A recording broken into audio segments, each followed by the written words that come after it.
Hello, everybody.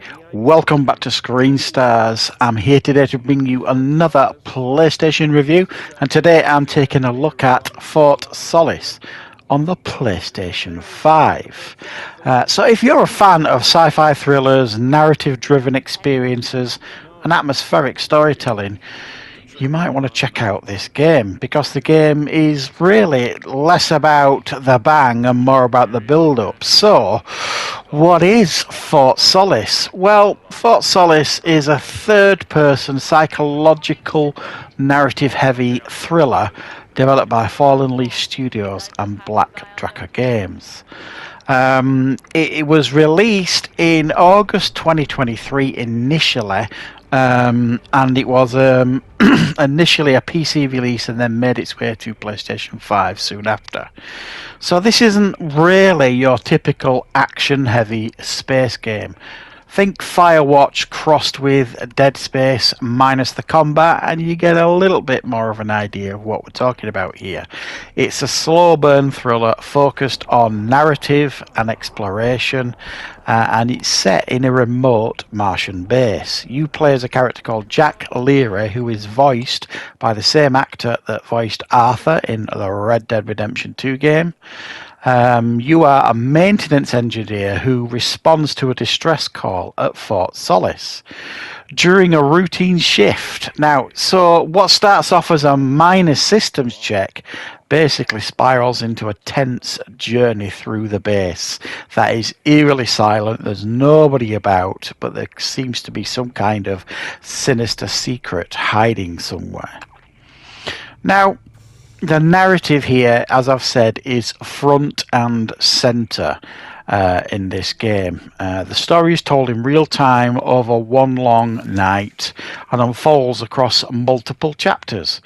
The game features no loading screens to speak of, and which is trying to keep the immersion as uninterrupted as possible, I suppose.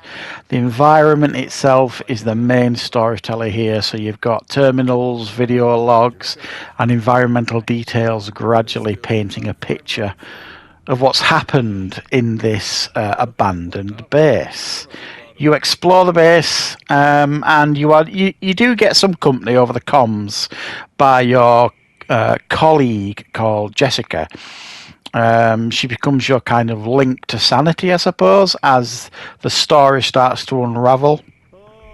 The voice acting is a really, really strong highlight of this game, I think. So as I've mentioned, you've got Roger Clark that voiced Arthur Morgan.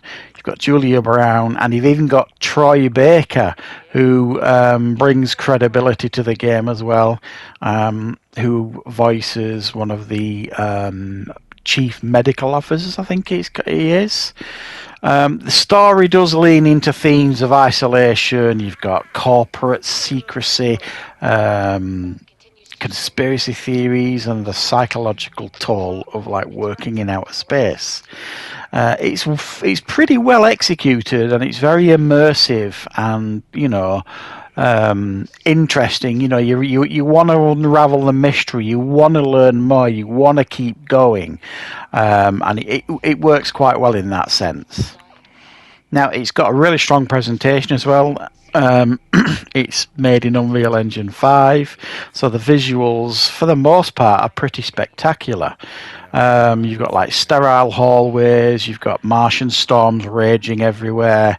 So it feels like it's got a grounded sci-fi aesthetic. If we did establish outposts on somewhere like Mars, this is kind of what you'd expect it to look like. They feel really lived in, these environments, pool tables being used by people, normal tables for people to eat on or anything, nothing overly futuristic or anything like that. So the game really does bank heavily on atmosphere, and it does work for the most part. We've got a clean UI, everything works quite well. You've got menus and interactions, and you've got this computer on your arm, a bit like Fallout, I suppose, where you can kind of look at a map, you can watch clips from videos of people that you've kind of found videos of people talking, sort of thing. And all them kind of video logs that you find kind of flesh out the story and the backstory. Now, in regards to gameplay, there's not a great deal to speak of here. It can be quite diversive, I suppose. It's what people laughingly call these games sometimes walking simulators. It really is, in that sense, quite frustrating because he literally just strolls everywhere, this character, Jack. There's no dash, there's no way to speed up the walking. He just strolls everywhere at a really methodical pace. And it does get pretty annoying. It just feels like at times they're just fleshing the game out by doing this, making it longer than it needs to be. I'm sorry, but if I was in a situation in this abandoned space station and I'm finding more and more terrible things, I would be picking up the pace a little bit, and it doesn't. The only time the pace picks up is like if it's a cutscene sort of thing, if he's trying to escape from something, and then you'll see it pick up a bit. So, I mean, while the movement is slow, it's meant to be, if you like, but it will be frustrating for a lot of people as well because it does get a little bit tedious from time to time. The exploration is fairly linear. You'll go in some rooms and it's fairly obvious what you should be looking at, picking up in regards to clues. There's a small handful of quick time events, but usually tied to like key moments in the game sort of thing. There's no issue at all with performance. I've had no problems with it at all. Completely stable, no crashes, no problems with frame rate, and there's no load times to speak of. So if you're one of these people that really does like good quality games that run very well, you're not going to have no problems with this. So it's a game all about tension, but very little in regards to jump scares. It's more of a cerebral experience. There's a strong emphasis on isolation, as I've said, and conspiracy theories, and the horror isn't really about monsters. It's more about the human condition and how humans are coping with certain environments, that sort of thing. And it's a slow, moody story, I suppose, that if you're expecting monsters to come flying out of, airlocks, you're going to be pretty disappointed. It's not one of those games at all.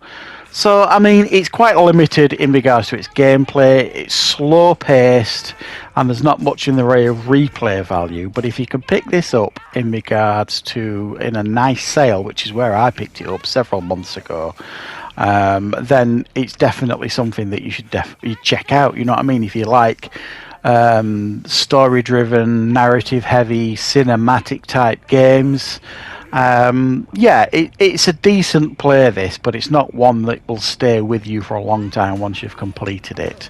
That's for sure. So that's my thoughts on Fort Solis. I hope you liked it. I hope you enjoyed the review, and I will, of course, be back with plenty more content on the channel very, very soon.